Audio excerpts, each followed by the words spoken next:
33 సంవత్సరాల క్రితం ఈ లోకానికి వచ్చాడు. ఆయనే మన కోసం మరణించాడు, ఆయనే తిరిగి లేచాడు. ఎవరైతే ఆయన మీద విశ్వాసం ఉంచుతారో వాళ్ళందరూ కూడా రక్షించబడి ఆయనతో పాటు ఆయన రాజ్యంలో ఉంటారని చెప్పేసి ఆయన వాగ్దానం చేశాడు. అందుకే మనం ఎవరి వైపు చూడాలి?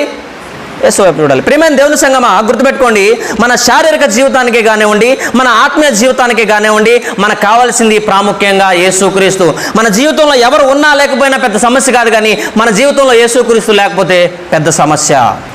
ఎందుకని పెద్ద సమస్య? ఒకవేళ మనం వెళ్తున్నటువంటి బోట్కి యేసుక్రీస్తు డ్రైవర్ కాదనుకోండి, ఏం జరుగుతుందో తెలుసా? మన డెస్టినేషన్ మారిపోద్ది అనమాట.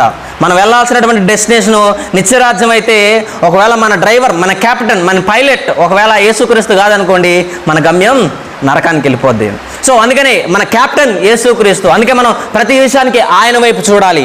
ఆయనే ఏమండి, అందుకని అన్నాడు కదా, విశ్వాసానికి కర్తయు విశ్వాసాన్ని కొనసాగించువాడు అని చెప్పేసి గ్రంథకర్త చెప్తున్నాడు. ఇంగ్లీష్లో అయితే చాలా చక్కగా రాశాడు.